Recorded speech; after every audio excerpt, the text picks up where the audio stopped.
May nakarating sa aking balita na dinalaw mo na naman daw si Nerding sa kulungan. Oo ate, birthday niya kasi kaya dinalaw namin ng mga anak niya. Nag-aksaya pa talaga kayo ng pamasahin ninyo? Minsan lang naman, tsaka pinag-ipunan talaga naming mag-iina. Kaya nyo naman pala mag-ipon eh. Bakit hindi kayo makapag-ipon ng perang pambayad sa inutang nyo sa akin? Pasensya ka na ate ha, babayaran naman kita kapag nakaluwag-luwag na kami. Puro pasensya na lang ang naririnig ko sa'yo eh. Imbes na kasi inuna mo na lang bayaran ang utang mo sa akin, inuna mo pang dalawin ng kriminal mong asawa. Ate naman, wag mo namang sabihing kriminal ang asawa ko. Napagbintangan lang naman siya kaya siya nakulong. Kung napagbintangan lang siya, bakit nasa kulungan ang asawa mo? Mahirap kasi ipaliwanag ate, pero wag mo namang husgahan kagad ang asawa ko. Hindi mo naman alam ang totoong nangyari Sige, pagtanggol mo pa ang walang kwenta mong asawa. Natural lang naman na ipagtanggol ko ang asawa ko ate. Kaya kayo minamalas Hanggang ngayon, hindi mo pa rin mabitaw-bitawan yung asawa mo. Pabigat lang talaga siya sa inyo. Tingnan mo ang mga anak mo. Nagmana pa yata sa kanilang ama. Huwag ka naman magsalita ng ganyan sa pamilya ko, lalo na sa mga anak namin. Bakit hindi? Kung totoo naman ang sinasabi ko, nasasaktan ka? Sige ate, kailangan ko na kasing pumasok sa loob ng bahay May gagawin pa ako Diyan ka magaling ang umiwas kapag pinagsasabihan. Hoy Alicia, huwag mong kalilimutan yung utang mo. Kahit kapatid kita, matuto ka namang mahiya. Oo ate, kapag meron na akong ibabayad sa'yo, ako mismo ang maghahatid sa bahay ninyo. Narinig ko lahat ng mga pinagsasabi ng tiyahin ko kay inay. Nagising kasi ko dahil sa malakas na boses niya. Nagkataon pa na sa tapat ng kwarto ko sila nag-uusap. Hinilot-hilot ko muna ang sentido ko bago lumabas ng kwarto ko. Naabutan ko ang inay na nasa kusina. Nakatingin siya sa eskaparate na wala ng laman. Dahil sa lalim ng iniisip niya, hindi niya napansin ang paglapit ko. Nay? Oh anak, gising ka na pala. Kakain ka na ba? Mamaya na lang po. Bakit bumangon ka na kagad? Akala ko ba mamaya ka pa babangon? Gusto ko pa nga po sanang matulog ulit kaso ang lakas po ng boses ni Chang. Pasensya ka na anak, hindi ko naman kasi alam na pupunta ang tiyahin mo ng ganito kaaga dito sa bahay Sumahod na po ako kanina, Nay. Bayaran niyo na po siya para hindi na pumunta dito. Nakakahiya rin po kasi sa mga kapitbahay sa lakas ng boses niya. Sige anak, mamaya ipupuntahan ko siya sa kanila. Anak, may naalala pala ako. Dumating na rin kahapon yung bill ng kuryente at tubig. Hindi kaya kapusing ka na naman? Huwag po kayo mag-alala, Nay. Hindi po ako kakapusin. Bayaran niyo na rin po yun. Salamat anak. Mula nang makulong ang itay niyo, ikaw na ang umako sa naiwan niyang responsibilidad. Ayos lang po yun. Ako naman po ang panganay Ako na lang ang sasagot sa bigas natin. Bukas kasi may nagpapalabas sa akin. Sa Sabado naman sa sahod ang kapatid mong si Dondon. Siya na lang daw ang sasagot sa ulam natin sa buong linggo. Opo, sige Nay. Basta, huwag niyong abusuhin ang katawan niyo, ha? Ayokong magkasakit na naman kayo. Oo anak. Ibinigay ko na rin kay inay ang sahod ko. Agad na rin siyang umalis para pumunta sa bahay ng tiyahin ko. Ipinadala ko na rin ang bill ng ilaw at tubig para mabayaran na rin niya. Sa kanilang magkakapatid, ang inay lang ang mahirap. May kaya naman sina Tia Christy at iba niyang kapatid. Nakapagtapos lahat ng anak ng tiyahin ko. At ang dalawa nasa Canada pareho. Mula bata na sanay na kami na iba ang trato niya sa aming magkakapatid kumpara sa iba naming pinsan. Matagal ko na rin tanggap yun. Kaya kapag may salo-salo, hindi na ako pumupunta. Madalas kasi ako ang topic nila. Ugali na ng tiyahin kong yun na ipahiya ako sa mga kamag-anak namin. Dahil sa itsura ko at pagiging empleyado lang sa munisipyo. Para wala nang ang gulo, Kami na lang ang umiiwas ng mga kapatid ko. Ang perang nahiram ng inay ay ginamit sa graduation ng bunso kong kapatid na nasa senior high. Isa rin sa pinag-iipunan ko ang pagpasok ng kapatid ko sa koleyo. Mabuti naman may pera pala si Micah. Sumahod na kasi siya kahapon. Siya nga pala. Ipasok mo sa tubigan ko si Otoy. Kailangan ko pa kasi ng isa pang tauhan eh.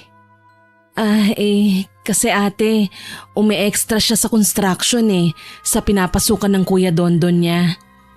Sabihin mo sa kanya, umalis na kamo sa pinapasukan niya at lumipat sa akin. Gagawin ko siyang regular sa tubigan ko. Kesa naman sa mababad siya sa initan. Kasi ngayong bakasyon lang naman siya doon. Nag-iipon kasi siya ng pandagdag para sa pag-aaral niya sa college. Ano ka mo? Mag-aaral ang anak mo sa college? Aba, ang taas naman ang pangarap ng anak mo. Sa tingin mo kaya kakayanin niyo? Si Micah naman ang magpapaaral sa kanya. Tsaka yun ang gusto ng mga anak ko.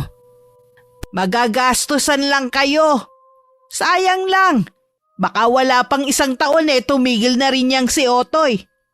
Papasukin mo na lang sa tubigan ko para makatulong naman sa inyo. Pasensya na ate, hindi ko kasi maaaring hadlangan ang kagustuhan ng mga anak ko. Susuportahan ko sila sa kanilang pangarap. Ambisyosa ka rin kasi, no? Aba, gising Alicia. Iba ang kapalaran mo kaysa sa amin. Kami malayo na ang narating. Samantalang ikaw hanggang dyan lang kayo ng mga anak mo. Huwag ka naman magsalita ng ganyan ate. Kaya nga pilit silang nagsusumika para hindi sila matulad sa amin ng tatay nila Sige, bahala kang gumapang sa lupa. Dahil lang sa kagustuhan mo mapag-aral ang anak mo. Baka nga gumaya pa ang mga yan sa kanilang ama Napatungo na lang ang inay at pilit nilalabanan ang pagpatak ng mga luha sa mga mata. Nang talikuran siya ng kapatid niya, tsaka naman siya umalis. Pagdating sa bahay, pilit niyang pinasigla ang sarili. Para hindi namin mahalata na meron na namang sinabing hindi maganda ang kapatid niya. Matuloy na lumipas ang mga araw. Nakapag-enroll na sa college ang kapatid ko. Kahit libre ang tuition fee sa papasukan niya, magastos pa rin lalo't may kalayuan din ng university na papasukan niya. Nag-message si Tia Donna niyo sa GC.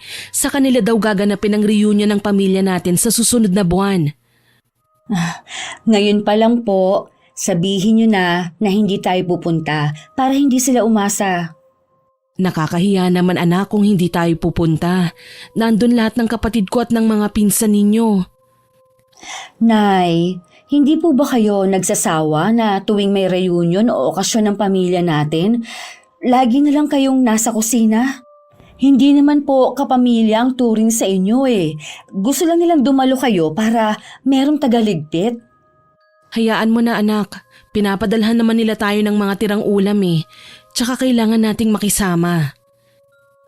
Hindi po kita pipigilan, Nay. Dahil alam kong sabik rin kayo makasama ang mga kapatid ninyo. Pero hindi po kami sasama magkakapatid. Sigurado na hahanapin kayo, lalo ka na. Opo naman, hahanapin talaga nila ako dahil wala silang pagtatawanan. Pagpasensyahan mo na lang sila, Iha, kung lagi ka nilang ginagawang katatawanan. Tanggap ko naman po na pangit ako, mataba ako, hanggang dito na lang ako. Hindi na makakapag-asawa. Ang hindi ko lang kasi matanggap, yung paano kayo tratuhin ng mga kapatid ninyo. Kaya, kung gusto ninyo pumunta, bahala ho kayo. Kung hindi kayo pupunta, lahat na lang tayo. Sigurado hong papatak ng linggo ang reunion. Mamasya na lang po tayo sa araw na yon para kung sakaling may sumundo sa inyo dito walang tao. Matagal na rin tayong hindi nakakapag-banding. Maganda nga yung plano mo. Siguradong matutuwa ang mga kapatid mo. Sigurado po yon, lalo na si Otoy na ang hilig sa gala. Sinabihan ko ang inay na wag na lang magbukas ng GC nila. Naging abala naman siya sa mga ginagawa niyang ekstrang trabaho katulad ng paglalaba. Gusto rin niya kasi na may ambag siya kapag namasyal kami. Dumating ang araw ng reunion. Madaling araw pa lang ay umalis na kami. Malayo din kasi ang pupuntahan namin. Sa bahay ng pinsan ng Itay kami pupunta, na malapit sa tabing dagat ang bahay. Nagdala lang kami ng konting pasalubong para sa kanila at baon namin. Tingnan mo ang mga kapatid mo. Kanina pa ang mga yan parang hindi napapagod. Kanina nga po eh. Nagkape ko na ang mga yan. Nagsabuyan ba naman ang buhangin? Minsan talaga parang mga aso't pusa ang mga yan. Sayang nga lang hindi natin kasama ang Itay nyo. Hindi po ako nawawala ng pag-asa na balang araw makakasama na rin natin ang Itay. Tama ka anak, may awa ang Diyos. Balang araw pakikinggan din niya ang mga dasal natin. Ha? Tumatawag sa akin si Tia Christy. Dala niyo po ba ang cellphone niyo?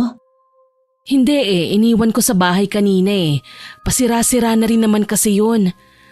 Kaya siguro sa akin tumatawag dahil hindi niya kayo makontak. Bakit hindi mo sagutin? Baka importante ang sasabihin ng tiyahin mo. Hayaan na lang po natin. Baka may kinalaman lang sa reunion kaya sila tumatawag. Baka nga, siguro nagtataka sila kung bakit wala tayo sa reunion. Naisip ko po, Nay. Kami na lang ni Dondon ang uuwi sa bahay. Maiwan na lang po muna kayo ni Otoy dito para naman makapagpahinga kayo. Sa 1 linggo pa naman po ang pasok niya sa eskwelahan Parang gusto ko yan. Siguradong matutuwa ang Tiyo Badong at Tia Esay mo. Narinig ko po kasi yung pinag-uusapan niyo kanina. Kaya naisip ko na maiwan na muna kayo dito. Oo sige pero 1 linggo lang ha. Ayoko naman na walang nag-aasikaso sa inyo sa bahay Kaya naman po namin ni Dondon ang mga sarili namin. Nung hapon nga kami na lang ni Dondo nang umuwi ng bahay. Pagdating agad na sinabi sa amin ng kapitbahay na ilang beses may nagpunta sa bahay at hinahanap kami. Tinanong pa kami ng kapatid ko kung saan kami nanggaling. Pero tipid ng ngiti lang ang sinagot ko. Kilala kasing tsismosa ang kapitbahay naming yun. Kaya tamad akong makipag-usap. Kinabukasan naman maagang lumuwas ang kapatid ko. Isinasama kasi siya ng foreman nila sa project sa Maynila. Mas malaki daw kasi ang arawan doon kesa dito sa amin. Maaga na rin akong pumasok sa trabaho. Iba kasi ang kutob ko ng araw na yun. Kesa masira ang araw ko sa biglang sulpot ng mga kamag-anak namin, mabuti nang umiwas na lang. Pag-uwi ko ng hapon, sinalubong agad ako ng kapitbahay namin at sinabing galing doon ang tiyahin ko. Tumango lang ako at saka pumasok na sa loob ng bahay. Katatapos ko lang magbihis ng pambahay nang makarinig ako ng mga katok sa pinto. Kayo po pala, Chang. Mano po? Sige na. Bagong manicure lang kasi ko. Pasok po muna kayo. Gusto niyo po ba ng kape? Wag na, hindi naman yun ang ipinunta ko rito Nasaan pala ang nanay mo? Nasa bahay po ng kamag-anak ni Itay. Anong ginagawa niya ron? Nagbabakasyon po sila ni Otoy. Walang-wala na nga kayo. Nagagawa pang magbakasyon ng inay at kapatid mo. Hindi naman po gagastos doon ng inay. Tsaka gusto rin po ng mga kamag-anak ng Itay na doon muna ng ilang araw ang inay namin. Hanggang kailan sila doon? 1 linggo po. Baka naman hikahos din sa buhay ang tinitirhan ng inay nyo. Doon pa siya nagsusumiksik. Kahit po ganun masaya po nilang tinanggap ang inay at si Otoy. Bakit nga pala hindi sumasagot ang inay mo sa mga tawag ko? Kahit ikaw hindi rin. Bakit pala hindi kayo umattend sa reunion? Imposible naman na nakalimutan ninyo. Matagal na yung pinag-usapan sa GC Wala po talaga kaming balak umattend. Bakit naman? Para kayong hindi pamilya. Hindi talaga kayo marunong makisama. Kayo po ba? Marunong ba kayo makisama? Anong ibig mong sabihin? Kaya lang naman ninyo gusto kaming umattend para may tagahugas kayo ng mga ginamit sa kainan. Tapos kami, gagawin nyo lang katatawanan at para meron kayong ipapahiya sa mga bisita. Hindi ba? Tama ako? Bastos kang sumagot ah! Hindi po ako bastos. Nagsasabi lang po ako ng totoo. Wala ka pa nga may pagmamalaki, akala mo kung sino ka na. Kaya siguro ayaw niyo umattend na magkakapatid. Dahil naiinggit kayo sa mga pinsan niyo nakatapos at may magandang trabaho. Hindi po totoo yan. Hindi kami ganun pinalaki ng mga magulang namin. O talaga? Tanggapin niyo na lang kasi na kahit anong gawin niyo, hanggang laylayan lang kayo ng mga pinsan ninyo. Mananatili lang kayong mga pobre habang buhay. Matinding pagpipigil lang sa sarili ang ginawa ko para hindi na humaba ang pagtatalo namin ng tiyahin ko. Sigurado kasing ipagkakalat niya ang ginawa kong pagsagot-sagot sa kanya. Ayoko namang madamay pa ang inay.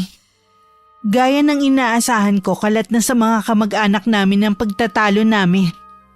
May dagdag bawas na kwento pa yun ng tiyahin ko. Hindi ko nalang pinansin ang mga tanong sa akin ng mga pinsan ko. Mas nag-focus na lang ako sa trabaho ko. Lalo't may plano kami ng kapatid kong si Dondon. Nang dumating ang inay at kapatid ko galing sa bakasyon, agad siyang ipinatawag ng tiyahin ko. Ako na ang humihingi ng dispensa sa ginawa ng anak ko. Mabait naman si Micah, baka pagod lang sa trabaho. Ang sabihin mo, may ugali talaga ang anak mong yon. Palibasa kasi vocational course lang ang kinuha. Swerte na nga lang niya nakapasok siya sa munisipyo. Huwag kang mag-alala ate, pagsasabihan ko siya pag uwi ko. Ikaw naman kung kailan alam mong may reunion tayo. Tsaka mo naman naisipang magbakasyon. Biglaan lang kasi yun eh. Naghagila patuloy kami ng makakatulong sa pagliligpit. Imbis na sana ikaw na lang ang gagawa. Hindi rin naman kasi pupunta ang mga anak ko, kaya pumunta na lang kami sa kamag-anak ng itay nila. Ayaw nilang pumunta kasi ano? Mga naiinggit sila sa katayuan ng mga pinsan nila, ganun ba? Hindi yun ang dahilan.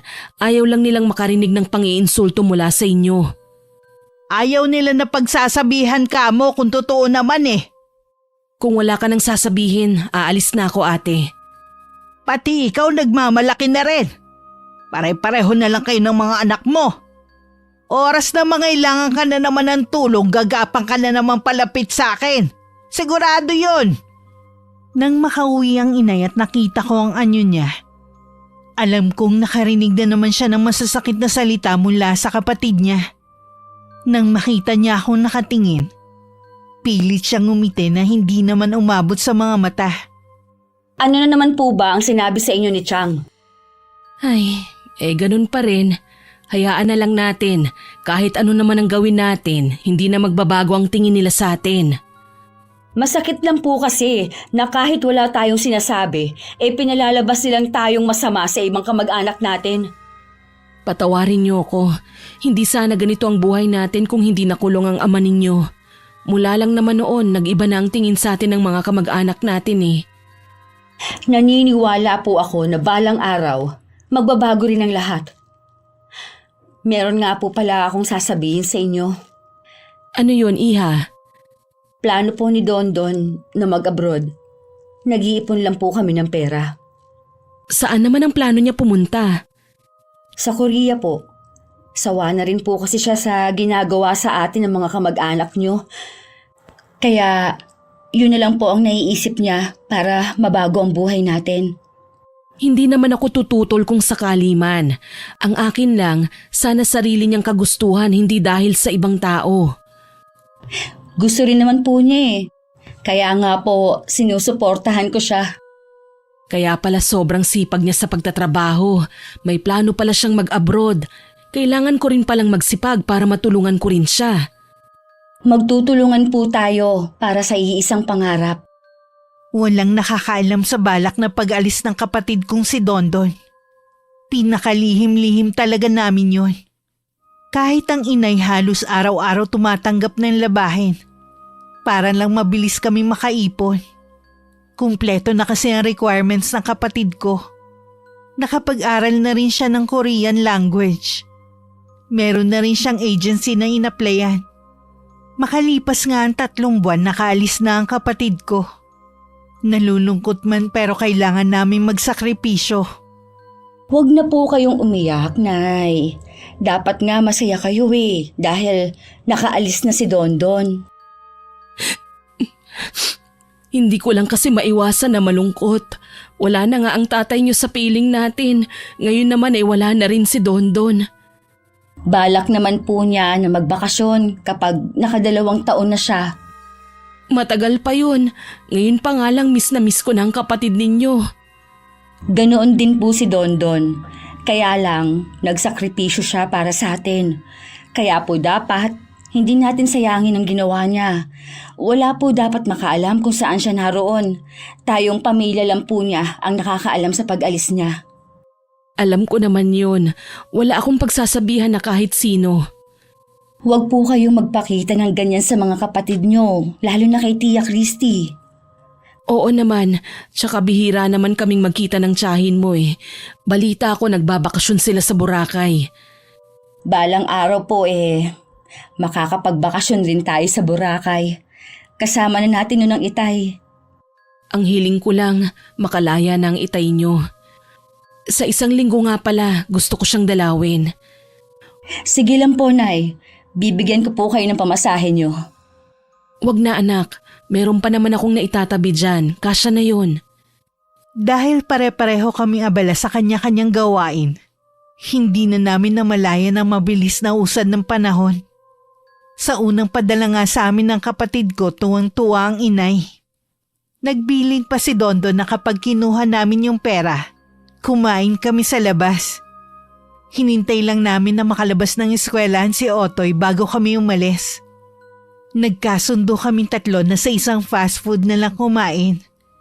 At pagkatapos namili na rin kami ng kailangan namin sa bahay. Pagdating sa bahay, naabutan namin si Tia Christy na naghihintay sa amin.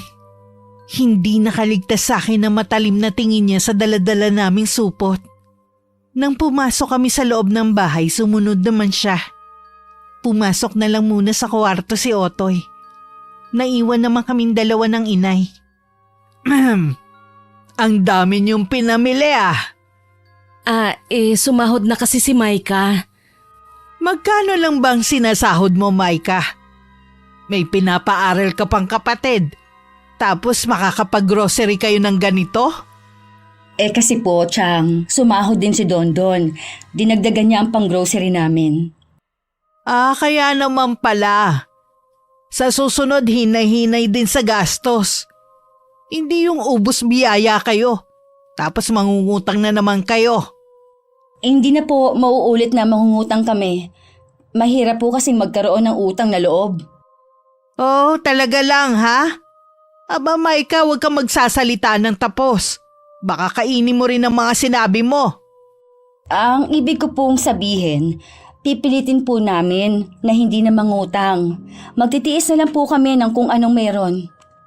Huwag mong kalilimutan, matagal pang bubunuin ang kapatid mo sa pag-aaral. Hindi ko kasi maintindihan kung bakit yung pa pinapasok si Otoy Pwede naman kasi magtrabaho na lang. Kagaya lang yan sa kuya niya na hindi tinapos ang pag-aaral. Pinili po ni Dondon na wag na mag-aral noon dahil kapos kami sa pera at nakulong pa ang itay. Ano naman ang pagkakaiba ng noon at ngayon? Nakakulong pa rin naman ang itay nyo. Tapos yung sahod mo kakarampot lang. Ang akin lang baka hindi mo mapanindigan yung kayabangan mo. Hindi naman po kayabangan ang kagustuhan kong mapagtapos ang kapatid ko Paano kasi mga naiinggit kayo sa mga pinsan ninyo? Hindi nyo na lang kasi tanggapin na iba ang kapalaran nila sa inyo. Ate naman, nakikiusap naman ako sa'yo. Huwag mo namang pagsalitaan ng ganyan ng mga anak ko. Isa ka pang mayabang Itong tandaan mo, Alicia. Hanggang dyan na lang ang buhay ninyo. Itong mga anak mo walang mararating sa buhay. Lalo na to si Maika. Sumusobra na kayo? Sino po kayo para husgahan ang buong pagkatao namin? Bakit lalabang ka ha? Malapit na po, maubos ang pasensya ko sa inyo. Ilang taon na po kaming nagtitiis sa ugali nyo. Walang yaka talaga. Manang-mana ka sa kriminal mong tatay. Aray! Bitiwan niyo po ang buhok ko! Ate Christy, bitawan mo ang anak ko. Maawa ka naman. Pagsabihan mo yung bastos mong anak ha? Wala namang kayang ipagmalaki kundi ang pagiging balyena niya. Sumusobra ka na, ate. Wala kang karapatang insultuhin ang anak ko sa sarili naming pamamahay. Ipinagyayabang mo tong bulok niyong bahay? Magsama-sama kayo rito. Ikaw, Micah, magbabayad ka sa ginawa mo sa akin. Iniwanan pa kami ng matalim na titig ni Tia Christy bago siya lumabas ng bahay namin. Napayakap na lang din kami sa isa't isa ng inay habang umiiyak. Hindi ko alam kung bakit ganun na lang ang galit sa amin ng tiyahin naming yon. Nang mga sumunod na araw, walang tigil ng mga kamag-anak namin sa pagchat-chat kay inay. Lahat sila galit sa amin. Para naman po tayong kriminal kung tratuhin. Hindi nila talaga tayo tinuturing na kamag-anak kahit kailan. Kung mas pinaniniwalaan nila si Ate Christy, hindi na rin ako makikipag-usap pa sa kanila. Kaya naman natin. Kahit wala tayong kamag-anak. Aanhin naman natin sila eh. Kung puro panguhusga na lang ang nararanasan natin. Pasensya na kayo ha. Ngayon lang ako nagmatigas kay Ate Christy. Marami na rin kasi tayong hininging pabor sa kanila eh. Ayoko naman na masabihan na walang utang na loob. Tumatanaw din po ako ng utang na loob sa kanila. Kaya nga po, nagtitimpi rin ako. Pero sumasobra na po ang kapatid niyo. Dito po sa mismong bahay natin, pagsasalitaan niya tayo ng kung ano-ano. Hindi ba siya marunong mahiya? Ang inaalala ko lang, ang pagbabanta niya sa'yo. Hanggang salita lang naman yun si Chang eh. Sa bagay nga. Iniisip ko nga po, Nay, kung maghanap na lang kaya ako ng ibang trabaho. Bakit naman? Hindi ka ba masaya sa trabaho mo? Masaya naman po, kaya lang maliit pa rin po kasi ang sahod ko. Ikaw ang bahala, Iha. Alam niyo naman na suportado ko lahat ng desisyon ninyo. Habang wala pa po akong nahahanap, tiyaga-tiyaga lang muna. Sa totoo lang, kaya ako naiisip na umalis sa trabaho hindi dahil sa liit ng sahod, kundi sa mga nararanasan kong pambubuli ng mga kasamahan ko dahil sa itsura ko. Kahit naman kasi hindi ako kumain, tabain talaga ako. Pinagtitiisan ko na lang talaga ang mga kasamahan ko dahil kailangan ko ng trabaho. Sa oras na magkaroon ako ng pagkakataon, plano ko na talagang umalis. Tuluyan na rin nasira ang cellphone ng inay. Hindi na rin naman siya nagpabili para wala na siyang komunikasyon sa mga kamag-anak namin. Naging maayos naman ang mga sumunod na araw. Hanggang isang umaga pagpasok ko sa trabaho, nagulat talaga ako. Dahil nakita ko doon ang pinsan ko na anak ni Tia Christy. Naging mabilis ang mga pangyayari. Nang araw na yun tinanggal ako sa trabaho. Hindi ko alam kung maiiyak ba ako o matatawa na lang. Pag-uwi sa bahay agad ko yung sinabi kay inay. Hindi ko maintindihan. Nag-resign ka ba o tinanggal ka sa trabaho? Tinanggal po ako dahil sa anak ni Tia Christy. Alam naman po natin na kaibigan niya si Mayor. Ano raw ang dahilan? Hindi ko na po inalam pa. Para saan pa kung hindi rin naman po ako pakikinggan?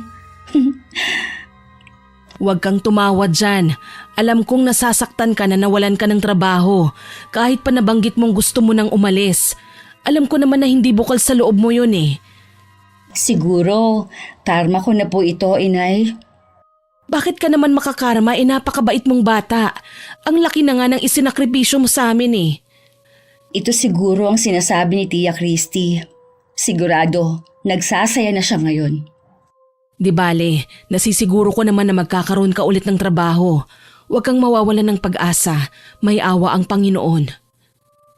Opo, Nay. Hindi naman po ako nawawalan ng pag-asa. Nakarating din kay Dondon ang pagkakatanggal ko sa trabaho. Galit din siya lalo't nalaman niya na pinsan pa namin mismo ang nagpatanggal sa akin. Pagpapalubag loob pa niya, siya na muna ang bahala sa amin. Relax lang daw muna ako. Kaya naman kahit nasa bahay lang, Hindi ako nag-aalala na kapusin kami. Bagamat mas gusto ko pa rin na may trabaho ako. Hindi na kasi ako sanay na tambay lang sa bahay. Habang nasa kwarto ako, narinig ko ang boses ni Tia Christy. Napakunot naman ang noo ko at saka inihanda ang tenga sa pakikinig. Anong ginagawa mo rito, ate? Gusto ko lang kayong kumustahin. Masama ba? Pagkatapos ipatanggal ng anak mo si Micah, mangangamusta ka? Ang totoo niyan hindi ko naman alam na ganun ang mangyayari. Pwede ba, Ate Christy, umalis ka na? Marami pa kasi kong gagawin Ikaw naman, matagal na nga tayong hindi nagkita Pinapaalis mo na ako agad. Nasaan nga pala si Micah? Nasa loob ng bahay. Anong ginagawa niya? Nasa kwarto lang niya at nagpapahinga. Ilang araw na kasing masama ang pakiramdam niya Ganun ba? Alicia, baka gustong pumasok ni Micah sa tubigan namin. Hindi yun interesado. Tsaka di ba meron ka nang nakuhang tatao sa tubigan ninyo? Umalis na nung isang araw Wala talagang makatagal sa inyo. Kaya paano ko papayagan na magtrabaho sa inyong anak ko kung sakali? Maayos kaming makitungo sa mga tauhan namin. Sila tong may problema. Ganun ba? Marami namang naghahanap ng trabaho ngayon dyan. Sigurado na makakakuha naman kagad kayo. Gusto kasi ng asawa ko yung kamag-anak na. Para mas mapagkakatiwalaan na at makatulong na rin kami. Marami naman tayong mga kamag-anak Sa iba ka na lang magtanong. Alam mo namang may kaya ang mga kamag-anak natin at may mga tinapos. Walang papayag sa kanilang mamasukan sa tubigan namin. Pasensya ka na, ate. Wala akong maitutulong. Hindi mo ba pwedeng kumbinsihin si Micah? Gusto lang namin makatulong. Kesa naman nandito lang siya sa bahay ninyo. Kung talagang totoong nagmamalasakit kayo, bakit mo siya pinatanggal sa munisipyo? Sinabi ko naman sa'yo na hindi yun ang intensyon ko. Kaya nga gusto kong makabawi sa kanya Na ano, kuhanin siya sa tubigan nyo? Para ano, api-apihin ang anak ko? Umalis ka na, ate, bago kita ipagtulakan. Ang taas naman ng pride nyo. Pasalamat nga kayo, ako na ang lumalapit Mag-isip ka nga, Alicia. Nag-aaral pa ang bunso mo, no? Walang trabaho si Micah. Sa kayo kukuha ng panggastos. Huwag mong problemahin yun. Si Dondon na ang bahala sa amin. Ano? Sa construction lang naman nagtatrabaho ang anak mong yon? Hanggang kailan niya kayo masusuportahan? Wala ka nang pakialam doon, ate. O sige, aalis na ako.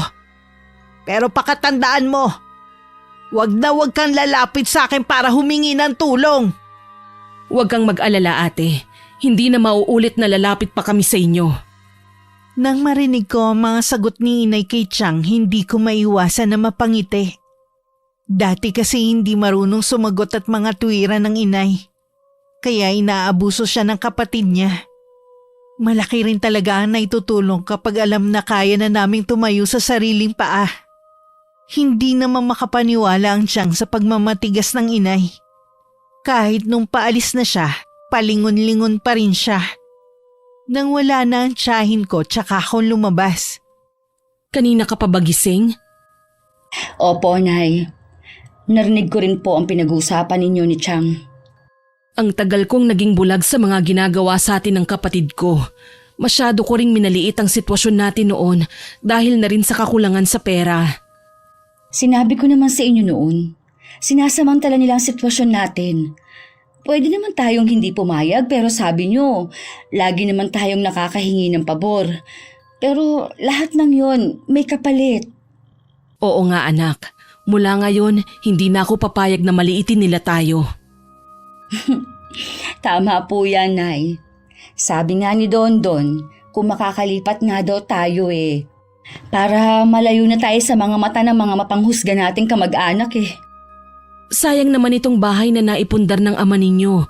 Tsaka ito na lang ang maipapamana namin sa inyo kung sakaling mawala na kami. Yun nga po ang sabi ko. Nag-iipon lang daw po siya para maipagawa itong bahay natin. Kaya nga po, gusto ko na rin makahanap ng trabaho eh. Huwag kang tumigil sa pagdarasal. Makakahanap ka rin ng trabaho na nakalaan para sa'yo. O di kaya, bakit hindi ka magnegosyo? At least wala kang magiging amo. Kapag po wala pa akong nakukuhang trabaho ngayong buwan na to, Mula na nanggaling sa amin ng tiyahin ko, hindi na ulit siya nagpunta. Lagi pa rin namin siya nakikita sa labas. Maging ang pamilya niya pero hindi kami pinapansin. Marami rin silang patama sa amin sa Facebook. Alam namin na para sa amin yun. Dahil kami lang naman ang pobreng kamag-anak nila. Dahil hirap makakuha ng trabaho, nagpasya na lang akong sundin ang sinasabi ng inay at ni Dondon na magnegosyo na lang ako sa bahay bilang online seller sa TikTok. Handa naman kasi akong pahiramin ng kapatid ko ng puhunan. ang bait talaga ni Dondon. Buti pinahiram niya ako ng puhunan. Gusto lang bumawi ng kapatid mo sa'yo. Noong mga panahon naman na nag-aaral siya, ikaw naman ang sumusuporta sa kanya. Tungkulin ko po yun sa kanila bilang ate. Natutuwa ako at lahat kayo magkakasundong magkakapatid. Hindi katulad ng mga pinsan ninyo. Sino pong pinsan na tinutukoy niyo, Nay? Hindi mo ba nabalitaan? Muntik nang magpatayan ng mga anak na lalaki ni Tia Christy mo. Naisugod nga sa ospital ang Kuya Angelo mo. Pinutol ko na po kasi ang connection ko sa kanila, kaya wala akong nababalitaan. Sino naman po ang nagsabi sa inyo? Wala naman po kayong cellphone. Ang hipag kong si Beth ang nagkwento sa akin. Nakasabay ko kasi siya sa pamamalengke kahapon. Sa pagpapalaki rin naman po kasi yun ng magulang. Kayo po, nagabayan niyo kami ng maayos, kaya lumaki kami mababait. Tsaka nasa dugo rin po yata yun. Kanino pa po ba magmamana ang mga anak ni Tia Christy, kundi sa kanila rin? Sa bagay nga. Oo nga pala, kailan ka mag-uumpisa sa pagla-live selling mo sa TikTok? Baka po sa makalawa na. Kumpleto na po ang mga gagamitin ko Kailangan ko na lang ng lakas na loob na humarap sa camera. Kaya mo yan. Nandito lang ako lagi sa tabi mo. Kahit si Otoy suportado ka. Kayo nga po ang inspirasyon ko sa lahat ng plano ko. Naniniwala ako na magtatagumpay ka sa plano mo. Salamat po, Nay, sa malaking tiwala niyo sa akin. Mahigit 1 buwan na rin mula nang simulan ko ang negosyo ko sa TikTok. Ito kasi ang uso ngayon. Sa gabi hanggang madaling araw ako nagla-live ng mga paninda ko. Sa umaga naman si inay ang nagbabalot at pinipick up na lang ng courier sa bahay ang mga nabiling items. Mga damit ang paninda ko na sikat ang pangalan at mura lang ang naging puhunan ko. Noong una nga duda ako na magkiklik ang plano kong negosyo. Marahil dahil na rin sa determinasyon ko at sinamahan pa ng dasal, kahit papano'y lumalago na ang negosyo ko. Nang araw na yon hindi inaasahan ng inay na bigla na lang susulpot ang tiyahin ko sa bahay namin. Hindi na lang siya pinapasok ng inay at baka makita pa ng kapatid ang mga kalat. Ate, napadalaw ka bigla.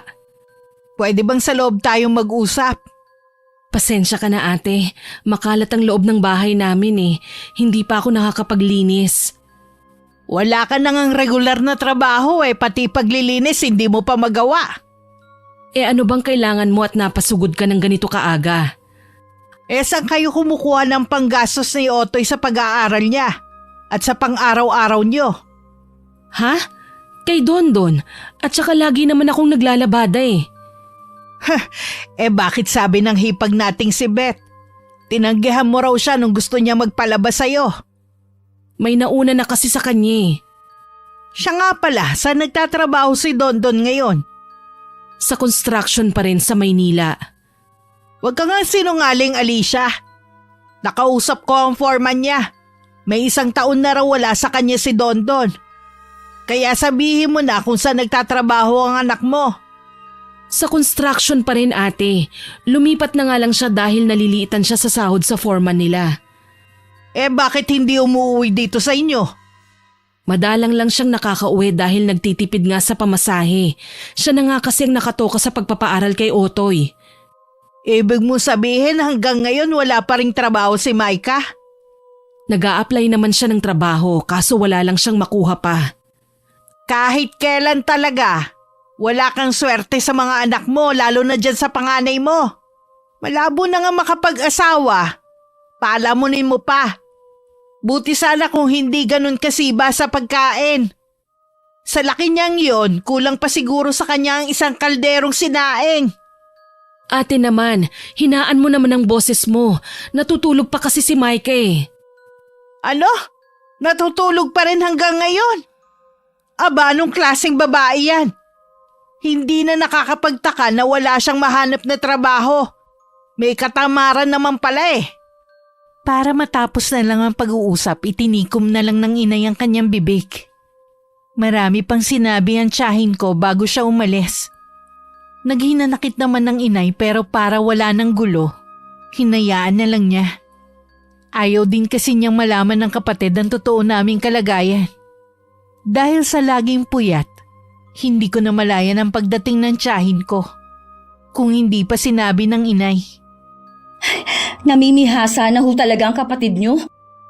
Basta na nga lang siyang sumusulpot dito eh. Dapat siguro ipaayos na natin ang gate para hindi basta-basta makakapasok ang kapatid nyo. Baka malaman pa niya ang ginagawa natin. Kung sakali man na malaman niya at ng ibang tao wala namang masama, marangal ang ginagawa mo. Ayoko lang po na mahusgahan agad ng Tia Christy. Gusto ko yung kaya ko nang ipagmalaki ang negosyo ko. O sige, kung yan ang gusto mo. Sana lang hindi kami magpang-abot ni Tia Christy. Baka kasi kung ano lang ang magawa ko. Hindi naman siguro, hindi ka naman lumalabas ng bahay eh. May iba nga pala ako, magpapadala ng pera si Dondon. Samahan niyo ako ni Otoy na mamili ng mga kailangan natin dito sa bahay ha. Kinabukasan araw ng linggo. Yun din ang araw ng pahinga ko. Maaga kaming gumayak na mag-iina para pumunta sa bayan. Kumain muna kami bago mamili. Iba ang sayang nararamdaman ko habang nakikita ang kaligayahan kina Inay at Otoy. Pauwi na kami noon at naghihintay na lang ng masasakyan. Naramdaman ko ang pagkalabit sa akin ni Otoy. Nang sulyapan ko siya, itinuro niya ang paparating naming tiyahin. Ha! Ang dami niyong pinamili ah! Bakit 3 lang kayo? Nasaan si Dondon? Hindi namin siya kasama. Dapat kasama niyo siya dahil siya naman na nagtatrabaho, hindi ba? Pinadala lang niya kasi ang sahod niya. Hindi naman siya umuwi. Napapaisip tuloy ako kung ganun ba talaga kalaki ang kinikita ng construction sa Maynila. Mas marami pa kayong mamili kesa sa amin ah. Kaunti lang po, Chang. Mga kailangan lang namin sa bahay. Lalo kang tumaba, Micah. Wala ka na yatang ginawa kundi lumamon sa bahay niyo eh. Imbis na magtrabaho. Naghahanap naman po ako Wala lang po talagang mahanap. Paano kasi nag-iinarte ka pa? Sabi ko naman nakukunin kitang trabahador sa tubigan namin. Masyado lang kasing mataas ang pride yun ng nanay mo. Ayaw niyong tanggapin na ganung trabaho lang ang bagay sa mga katulad ninyo. Hindi naman po sa nag-iinarte kami. Ayaw ko lang po talagang magpailalim sa inyo. Alam ko naman po na aalilain niyo lang ako at iinsultuhin ang pagkatao ko Dahil dyan naman po kayo magaling Walang yaka talagang babae ka! Sige, subukan mong saktan ng anak ko. Kinukonsinti mo pa talaga ang ginawa ng anak mo?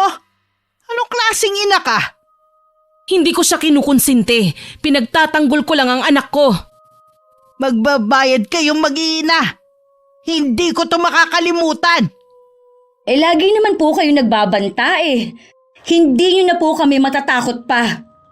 Wala pa nga kayong nararating sa buhay, akala nyo kung sino na kayo? Yan pa lang naman ang kaya nyong bilhin, napakayabang nyo na agad. Kahit na makauwi na kami ng bahay, nagpupuyos pa rin ang kalooban ko. Sadya yata talagang may mga tao na uubusin ang pasensya mo. Pinaubaya ko na lang kinainay ang pag-aayos ng mga pinamili namin. Nagkulong muna ako sa kwarto at kachat ang kapatid kong si Dondon. Katatapos lang ng trabaho niya ng mga oras na yon. Lahat ng ginawa ng tiyahin namin sinabi ko sa kanya. Sinabihan niya ako na lumipat na lang kami na matitirhan. Kahit siya na lang ang umako ng pagbabayad ng upa. Sinabi ko naman yun kay inay at sa kapatid ko. Hindi tayo pwedeng umalis dito. Naiintindihan ko naman po kayo. Kaya lang, hindi po tayo magkakaroon ng katahimikan dito. Alam mo naman na maraming alaalang itay nyo sa bahay na ito. Kung malalaman lang ng itay ang ginagawa sa atin ng kapatid nyo, baka ito rin po ang ipayo niya. Hindi naman na siguro tayo guguluhin pa ni Ate Christy pagkatapos ng sinabi natin sa kanya. Sana nga po, Nay. Pero kilala nyo naman ang kapatid nyo. Hindi yun nakakatulog hanggat hindi nakakaganti sa atin. Ipagdasal natin na tumigil na siya. Wala rin naman siyang mapapala eh. Nag-aalala din po kasi sa atin si Dondon eh. Ang mabuti pa, huwag ka na lang magkwento sa kanya ng mga nangyari dito sa atin. Baka maapektuhan pa ang trabaho ng kapatid mo ron. Maraming pinapakalat na balita ang tiyahin ko. Hindi lang tuloy sa mga kamag-anak namin kami masama, maging sa ibang tao. Kahit nasasaktan, pilit ko na lang yun inaalis sa isip ko. Inabala ko na lang ang sarili ko sa negosyo ko. Ang inay naman hindi na rin gaano naglalalabas ng bahay namin. Lingid sa amin ng tsismosa naming kapitbahay ang nagre-report sa tiyahin ko na lagi daw kaming maraming pera. Hindi rin nakaligtas dito ang nakikitang courier na laging nagpupunta sa bahay para mag-pick up ng mga parcel ng mga item na ibinebenta ko sa live. Naku anak, mukhang dito ka nayayaman. Araw-araw na lang na marami ang umu-order sa'yo eh. Oo nga po, Nay. Kapag ganito lagi, hindi na natin magtatago ang negosyo natin. Napapansin ko, tuwing nandito si Kuya Ryder, laging nakatingin dito ang kapitbahay natin. Huwag mo na lang pansinin niyang si Lulu Beth. Kahit ipagkalat pa niya, wala siyang pakialam. Kapag ganito karami ang lagi nating ipapak na mga order, kakailanganin na natin ng tulong. Naisip ko nga rin yun eh. Congrats anak. Salamat po, Nay. Malayo-layo pang lalakbahin natin. Sa bawat gagawin mo, lagi mo lang sasamahan ng dasal. Isang hapon ako lang mag-isa sa bahay. Umalis sina inay at otoy. Hindi na ako sumama sa kanila dahil sandali lang naman sila. Habang nakatambay ako sa labas, dumating naman si Tia Christy. Akma na sana akong papasok sa loob ng bahay nang pigilan niya ako. Ano na naman po ba ang kailangan nyo, ha? Nananahimik na po kami, oh. Gusto ko lang naman malaman kung ano ang pinagkakaabalahan mo sa inyo. Ay, wala na po kayong pakialam, Chang. Buhay po namin to. Huwag mo sanang kakalimutan na kapatid ko ang nanay mo. Baka kung anong illegal na yung ginagawa mo, mapapahamak pati nanay nyo. Wala po akong ginagawang illegal. Masyado naman po yung imahinasyon ninyo. Hindi naman imposible yon. Marami ang nakakaalam na nasa kulungan ng tatay nyo. Kung may sasabihin kayong masama sa tatay ko, mabuti pang umalis na kayo. Talaga yung ugali mo kuhang-kuha mo sa tatay nyo. Napapansin ninyo ang sama ng ugali ko, pero yung sama ng ugali ninyo, hindi nyo po nakikita. Ay, ito ha. Payo ko lang sa'yo. Kung sino man ang lalaking kasabwat mo, tumigil na kayo.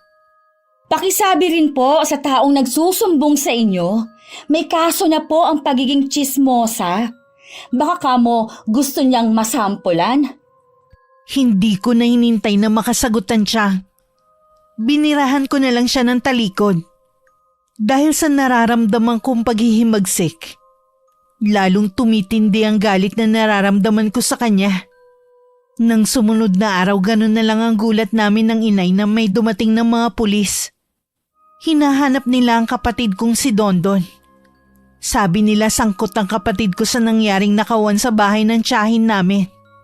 Mabuti na lamang napatunayan namin na imposibleng ginawa yun ng kapatid ko. Dahil magdadalawang taon na siyang wala sa bansa. Sa bugso ng galit na nararamdaman ko, sinugod ko ang tiyahin ko sa bahay nila. Nakasunod naman ang inay sa akin. Ang lakas naman ng loob niyong sumugod dito. Akala mo siguro, mapapakulong mo ang kapatid ko, ano? Pues, ibabalik ko sa'yo ang ginawa mo. Ikaw ang kakasuhan namin. Bakit? Nagtatago na ba ang kapatid mo? Kahit saan pa siyang lupalop magtago, mahuhuli siya ng mga pulis. Magnanakaw ang kapatid mo. Talaga po ha? Kaya niyo ba yung patunayan? Pinaghahanap na nga siya eh. Kung ako sa inyo, kung ayaw niyo madamay, huwag niyo na siyang itago pa. Hindi namin siya tinatago. Walang kasalanan ang kapatid ko. Ganun ba kalaki ang galit niyo sa amin, ha? Gagawan niyo ng kwentong kapatid ko para lang makulong? Huwag mo akong pagbibintangan na gumagawa ng kwento. Baka gusto mo pati ikaw sampahan ko ng kaso. Baka kasabot ka ng kapatid mo sa pagnanakaw kaya lagi kayong maraming pera. Pues, kahit ano pa po ang gawin ninyo, hindi niyo kami mapapakulong. Dahil napatunayan naman namin na magdadalawang taon nang nasa abroad ang kapatid kong si Dondon. Anong sabi mo? Nagsisinungaling ka lang. E di tanungin niyo po sa mga pulis na nagpunta sa bahay. Bakit walang nakakaalam? Dahil sinadya namin yon. Alam po kasi namin kung paano kayo mag-isip. Kaya kahit wala akong trabaho, kaya namin kumain ng 3 beses o higit pa. Mga manloloko! Karma na sa inyo ang mapahiya. Leche kang babae ka! Bumalik ka rito! Hinila na ako ng inay palayo sa lugar na yun. Narinig pa namin ang masasamang salitang lumabas sa bibig ng tiyahin ko. Pagdating sa bahay, tinawagan ko ang kapatid kong si Dondon at kinuwento ang nangyari. Nag-aalala naman siya sa pwede pang mangyari sa amin. Kinumbinsi niya ulit kami na umalis na sa bahay. Pero nagmamatigas pa rin ang inay. Ilang beses pa kaming ginulo ng tiyahin ko. Tingin ko ba sa kanya na babaliw na sa matinding galit sa amin? Hindi niya matanggap na lahat ng ibinibintang niya sa amin ay hindi totoo. Nakarating na rin sa kanya ang negosyo ko. Mabuti nilang walang nakakaalam ng pangalan ng shop. Kahit ako, hindi ko na rin alam ang nangyayari sa kapatid kong yun.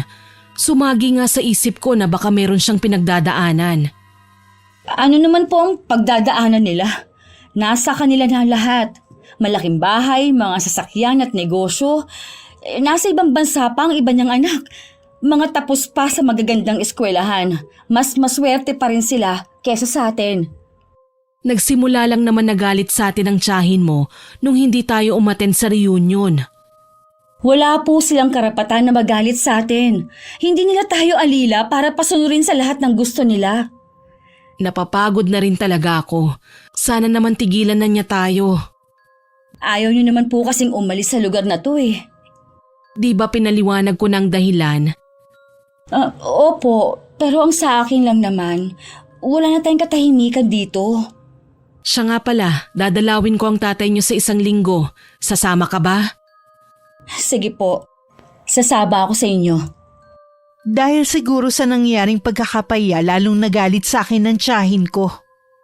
Lumalabas kasi sa lugar namin na puro kasinungalingan lang ang binabato sa amin. Ang iba naming kamag-anak ay biglang bumait sa amin. Lalo't nakikita nila ang malaking pagbabago sa buhay namin.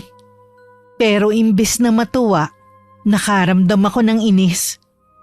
Madalas na rin silang dumadalaw sa bahay. Ang ginagawa ko, umaalis ako. Gaya ng araw na yun. Nasa may basketball court ako noon. Nanunood sa mga batang naglalaro. Nakaupo ako sa malayo sa karamihan kaya walang nakakapansin sa akin. Naramdaman ko na may umupo sa tabi ko. Paglingon ko, isang matandang lalaki na may mga dalang paninda na gamit sa kusina.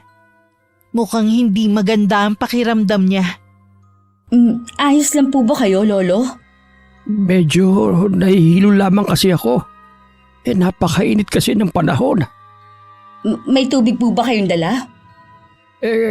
Kanina pa naubos. Kanina humihingi ko sa may tubigan. Pinagtabuyan lamang ako ng babae. Wala kasi akong pambili .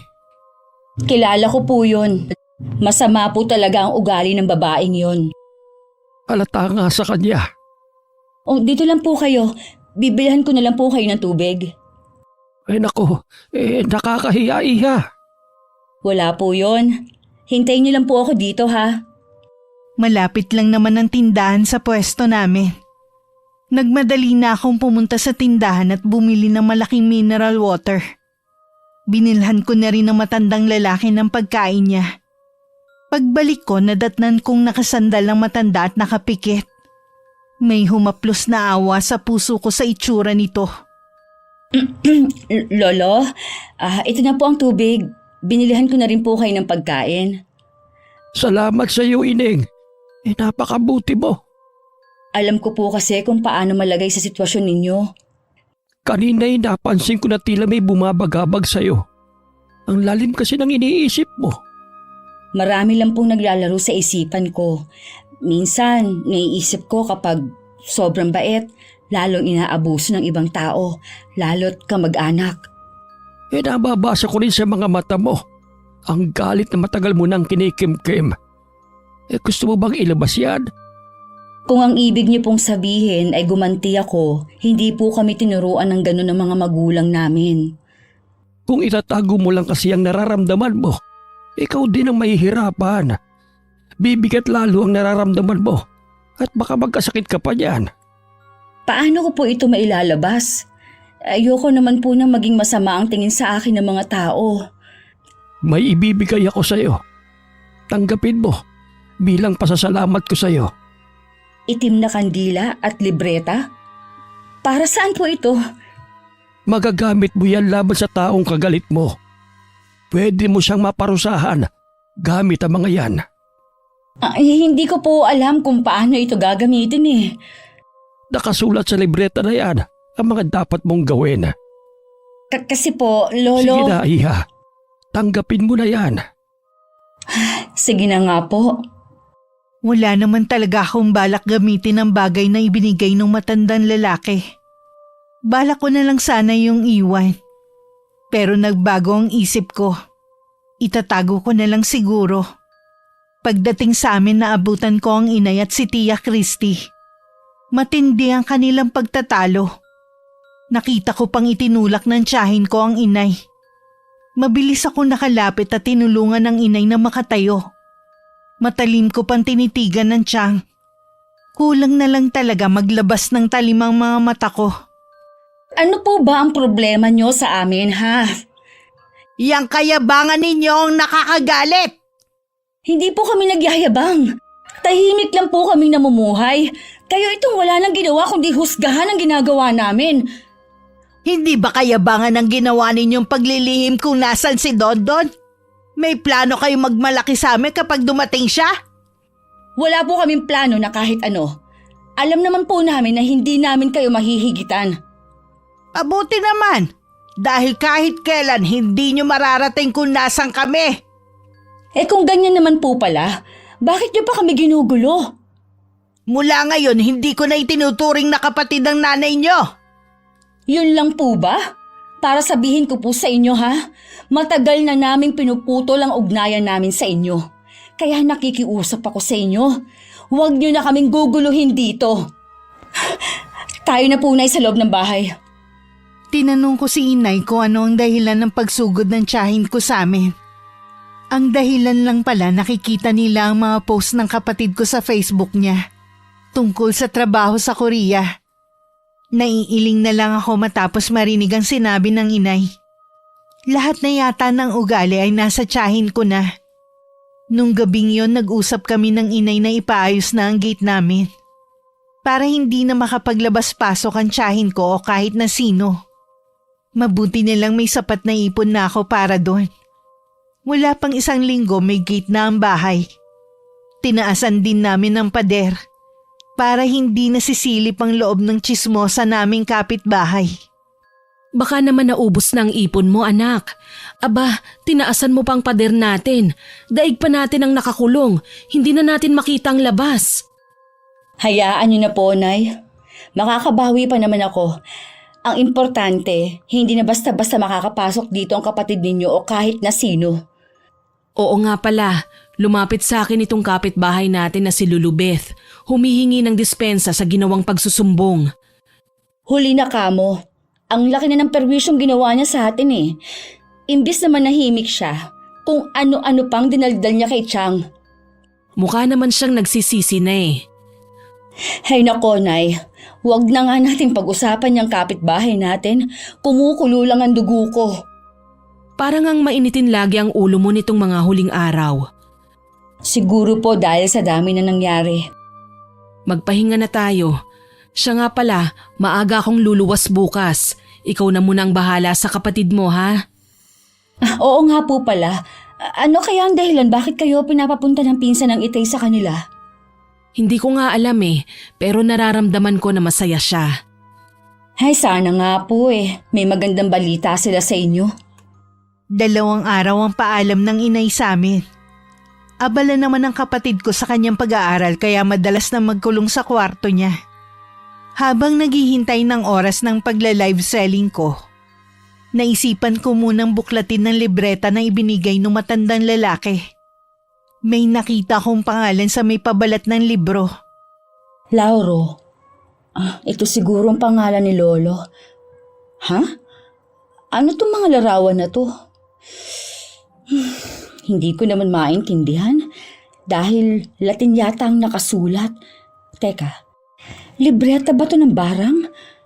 Oo nga, tungkol ito sa pambabarang. Bigla kong naisip na gamitin yun kay Tia Christy para makaganti man lang kami ng pamilya ko. Nakakaramdam man ng takot pero mas nanaig pa rin sa akin ang kagustuhan na makapaghiganti. Itinabi ko muna yun para masimulan ko na ang gagawin kong pagla-live selling. Habang nagtatrabaho, panakanak ang sumasagi sa akin ng libreta. Kinabukasan tumawag ang inay para ipaalam na hindi muna siya makakauwi. Hindi ko naman naramdaman na may problema. Pagkakataon ko na rin yun para pag-aralan ko ang nilalaman ng libreta. Madali lang palang pag-aralan ang nilalaman ng libreta eh. Parang kusa na siyang naiintindihan ng utak ko. Kailangan ko lang sindihan ang lahat ng kandila. Kailangan hindi mamamatay ang apoy. Paulit-ulit kong binigkas ang mga salitang Latin sa libreta habang nakaharap sa mga nakasinding kandila. Habang isinasagawa ko ang orasyon, inaalala ko ang lahat ng ginawa ng tiyahin ko sa amin mula nung mga bata kami. Hanggang sa kasalukuyan, kulang na lang sumambulat ang galit ko sa dibdib ko. Gabi-gabi ko yun ginagawa. Napansin ko rin parang hindi nauubos ang kandila. Sa 5 araw dumating ang inay. Kitang-kita sa kanya ang saya. Nang ikwento niya sa amin ang dahilan kung bakit siya pinatawag ng pinsan ng Itay. Kahit kami ni Otoy napaiyak sa tuwa. Naibenta na raw ang lupang minana ng magpipinsan sa kanilang lolo. Malaki-laki rin ang napagbentahan na hindi na kami mamamroblema pagdating sa pera. Sigurado na matutuwa ang Itay nyo nito. Kailangan ko siyang madalaw para masabi ko sa kanya. Sa laki po ng pera na yan, Nay, pwede na nating maipagawa itong bahay o di kaya bumili na lang sa ibang lugar. Kaya nga kailangan kong makausap ang Itay ninyo. Buong akala ko talaga puro hirap at pagdurusa na lang ang mararanasan natin. Sabi ko naman sa iyo may awa ang Diyos. Iaalis din niya tayo sa sitwasyon na puro problema. Hindi na tayo pwedeng matahin ng mga kamag-anak nyo, Nay. Kung iniisip mo na maghigante, wag anak. Piliin mo pa rin na maging mabuti. Opo, Nay. Baka dahil din sa perang natanggap nyo, magbago ang pakikitungo nila sa inyo. Pakikiharapan ko naman sila ng maayos, pero kailangan merong limitasyon din. At saka hindi ko naman pera ito sa tatay niyo yun. Doble ang sayang naramdaman ng Itay nang dalawin namin siya at sabihin namin ang balita. Napag-usapan din nila ni inay na ipaayos na ang bahay namin. Sa tagal kasi luma na at marami na rin sira lalo na sa may kusina. Pag-uwi namin agad ko naman hinarap ang libreta. Muli ako umusal ng mga salitang Latin na galing doon. Nang mag-umpisa na kami sa pagpapagawa sa bahay, maraming kapitbahay ang nakiusyoso. May mga nagtatanong pero tipid lang silang sinasagot ng inay. Bakit po kayo pinuntahan ni Tia Beth? Nangungumusta lang naman. Tsaka mabait naman sa atin ang Tia Beth mo noon pa. Maliban sa asawa niya at mga anak. Micah, ngayon meron na tayong pera. Sana naman ay huwag kang magbabago. Ayokong isipin nila na totoo ang binibintang ng Tia Christy mo sa atin.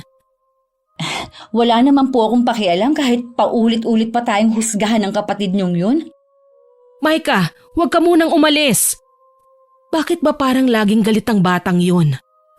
Samantala ng mga sandaling yon, tumatalab na ang ginagawa kong orasyon sa tiyahin ko. Mag-isa lang siya sa tubigan noon.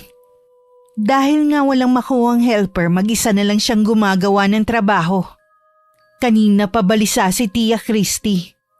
Pakiramdam niya kasi may bumubulong sa kanyang tenga.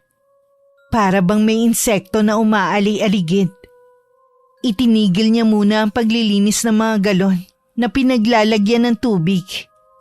Ba't ba naninigas tong tiyan ko? Mamaya pa naman ako susunduin ng asawa ko. Wala naman akong kinain na kakaiba kanina. Bakit parang... Sa tindi na nararamdamang hilab sa tiyan, hindi napigilan ni Tia Christy na masuka. Matinding sindak pa ang naramdaman niya. Nang makitang may kasamang gumagalaw na uod ang kanyang suka. Nagluluksuhan pa ang mga yon na tila nagtatampisaw sa suka niya. Sa nakikita muling humilab ang kanyang tiyan.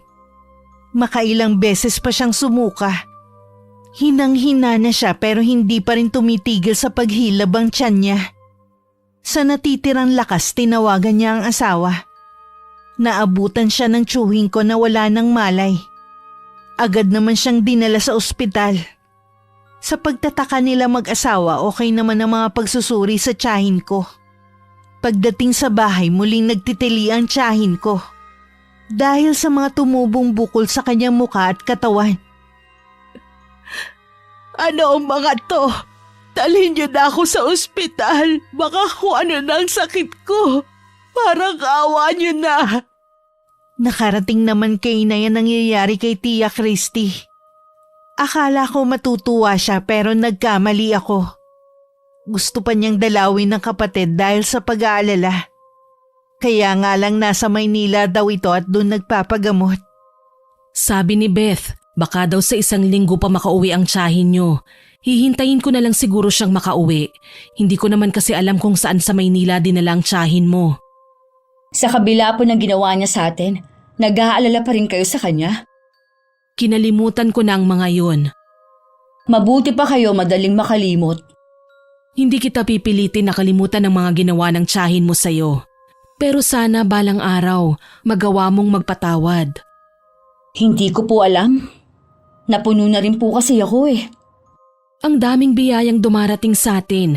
Hindi pa ba sapat yun para mahanap mo sa puso mo ang pagpapatawad?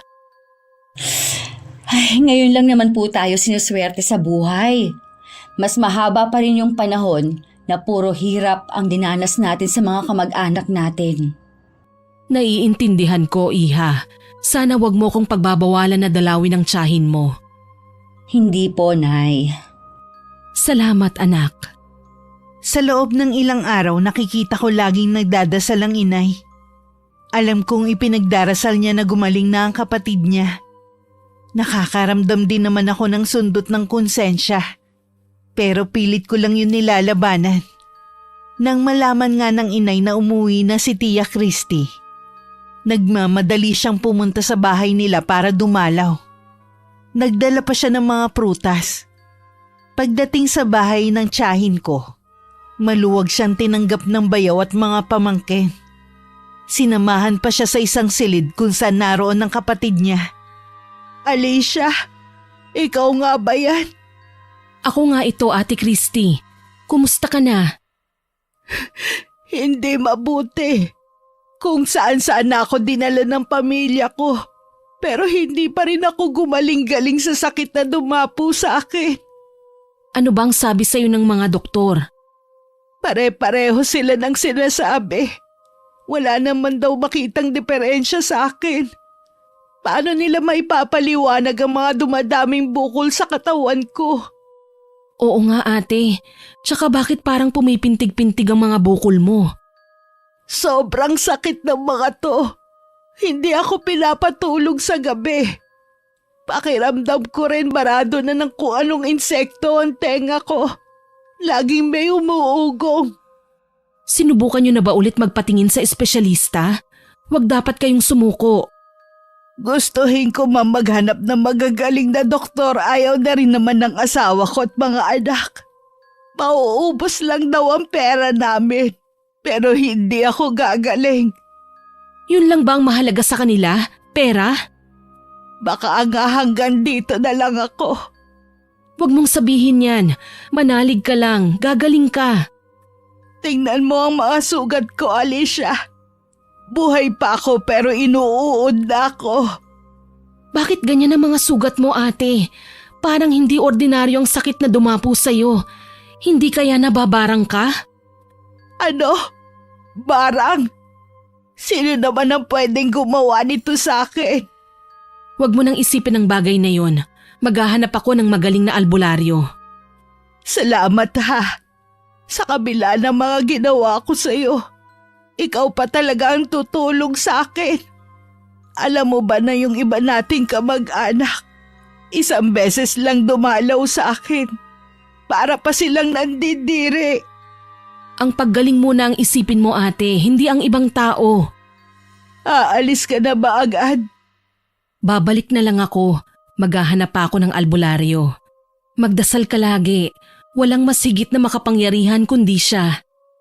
Halos hindi nabitiwan ni Tia Christy ang kamay ng inay nang magpaalam siyang uuwi na. Pagdating sa bahay, kita ang labis na pag-aalala ng inay. Hindi rin siya gaanong nakakain ng hapunan. Dahil sa kuryosidad, hindi ko na rin natiis na magtanong sa kalagayan ni Tia Christy. Ano pong lagay ni Tia Christy? Ay, nakakaawa ang kalagayan ng tiyahin mo. Sabi ko nga wag mawawalan ng pag-asa eh. Ano po ba ang totoong sakit ng tiyang? Parang malala na po kasi kung magsalita kayo eh. Tingin ko binabarang ang tiyahin mo. Paano niyo po nasabi na may bumabarang kay Chang? Sigurado ko, iha, na mayroong sumasalbahe sa tiyahin mo dahil sa mga sugat niya. Sa dami po ng may galit sa kanya, mahirap na pong ituro kung sino ang may gawa. Kaya nga eh. Nay, kapag po binabarang, pwede po bang mamatay yung biktima? Ganun na nga ang mangyayari. Maliban na lang kung babawiin nung nambarang sa kanyang sumpa. Sa ngayon, kailangan kong makahanap ng magaling na albularyo na lalaban sa bumabarang kay ate. Hindi ko maiwasang matakot na baka malaman ng inay na ako ang bumabarang sa kapatid niya. Wala tuloy ako sa sarili habang nagla-live selling ng gabing yun. Pamali-mali ako ng sinasabi. Nagdahilan na lang ako sa mga viewer na masama ang pakiramdam ko. Na naunawaan naman nila. Marami pa rin naman ako na ibenta ng gabing yun. Nakaramdam na naman tuloy ako ng sundot ng konsensya habang nagbabalot ng mga order. Biglang sumagi sa isip ko ang sinabi ng inay na maraming biyaya ang dumarating sa amin. Patawarin ko na kaya ang tiyahin ko. Sapat na ba ang paghihirap niya para mapagbayaran ang mga ginawa niyang kasalanan sa amin? Bigla ko naisip ang mga ginawa ni Tia Christy. Nagpa siya akong hindi bawiin ang barang sa tiyahin ko. Kumpiyansa rin ako na hindi makakahanap ng albularyo ang inay. Buong maghapon nun ang inay na wala sa bahay. Nagpaalam siya kaninang umaga na may pupuntahan lang. Kahit hindi sabihin, alam kong naghahanap siya ng albularyo. Nang makauwi ng bahay, baka sa mukha ng inay ang kawalan ng pag-asa. Bakit ngayon lang po kayo? Kayo na pa namin kayo hinihintay ni Otoy eh. Dumaan na rin kasi ko kay Ate Christy. Lalong lumalala ang kanyang kalagayan. Kanina nga sigaw siya ng sigaw sa sobrang sakit ng nararamdaman niya. Huwag na lang po kayong dumalaw kay Chang. Apektado na rin po kasi kayo eh. Ipinapaubaya ko na lang sa Panginoon ang kalagayan ng kapatid ko. Naway bigyan pa siya ng pagkakataon na mabuhay ng matagal. Ganun na nga lang po talaga ang magagawa niyo. Binabagabag na talaga ako ng konsensya ko. Lalo't araw-araw umaalis ang inay para maghanap ng albularyo. Kahit puyat nung nagdaang gabi, hindi naman ako dalawin ng antok. Ewan ko ba? Paglabas ko ng bahay parang may sariling isip ang mga paa ko na humakbang papuntang simbahan. Pagtapak pa lang ng mga paa ko sa sahig ng simbahan, tila may humaplos na mainit na kamay sa puso ko. Napaiyak na lang ako habang kinakausap ko siya. At sinasabi ang lahat ng bigat na nasa dibdib ko. Lumabas lang ako ng simbahan nang malapit ng gumabi. Sa kauna-unahang pagkakataon din nakaramdam ako ng tunay na kapayapaan. Pagdating sa bahay, pagpasok ko sa kwarto ko, naroon ang inay. At hawak ang libreta. Nay? Sa'yo ba ang libreta na ito, Micah? Alam mo ba kung ano ito? May nagbigay lang po sa akin yan. Sino? Sabihin mo kung sino siya. Isang matandang lalaki na naglalako ng paninda. Huwag mong sabihin na ginamit mo ito sa tiyahin mo. Patawarin niyo ako, Nay. Nagdala lang po ako ng matinding galit ko at sama ng loob. Masama anak ang gumanti. Hindi ba yan ang lagi naming sinasabi sa inyo ng tatay ninyo? Patawarin niyo po ako. Nagsisisi na ako sa ginawa ko. Kung ano man ang ginawa sa'yo ng Tia Christy mo, ipasa Diyos mo na lang ang lahat. Ibigay mo sa Kanya ang lahat ng bigat sa dibdib mo. Ginawa ko na po yan, Nay. Galing ako sa simbahan kanina. Salamat anak. Alam kong mananaig pa rin ang kabutihan sa puso mo. Nang sandaling yun tinapos ko na ang ginawa kong pangbabarang sa tiyahin ko. Ang mga kandilang itim at libreta'y binaon ko na sa lupa gaya ng utos ng inay. Sinabi rin niya na baka nakilala kong matanda ay ang nangunguha ng kaluluwa at ikinukulong nito habang buhay sa walang hanggang karimlan. Gumagala daw talaga yon para maghanap ng mga taong puno ng galit at hinanakit sa puso para pagbigyan ng itim na kandila at libreta. Makalipas nga ang 1 linggo na balitaan namin na magaling na si Tia Christy. Dumalaw rin siya sa amin para magpasalamat kay inay. At personal na humingi ng kapatawaran sa amin. Micah, sana mapatawad mo ko sa lahat ng mga masasakit na nagawa ko sa iyo. Yung nangyari sa akin na nagmulat sa mga mata ko sa mga naging kasalanan ko. Wala na po yun. Sana po patawad niyo rin po ako. Yung mga sinabi mo, tama lang sa akin. Dahil tumanda ako na walang pinagkatandaan. Tutal nagkapatawaran na tayo. Kalimutan na natin ang nangyari. Pamilya pa rin tayo. Yun ang mahalaga. Dahil sa nagawa kong kasalanan sa tiyahin ko, naging ilag ako sa kanya. Araw-araw din ako humihingi ng kapatawaran sa Panginoon sa malaking pagkakasalang nagawa ko. Nang taong din yun nakalaya na ang aking ama. Yun din ang pinakamagandang biyaya na natanggap namin ng pamilya ko. Ang mabuo kami pagkatapos ng ilang taon na sakripisyo, hirap at pagdurusa. Wakas. May nakarating sa aking balita na dinalaw mo na naman daw si Nerding sa kulungan. Oo,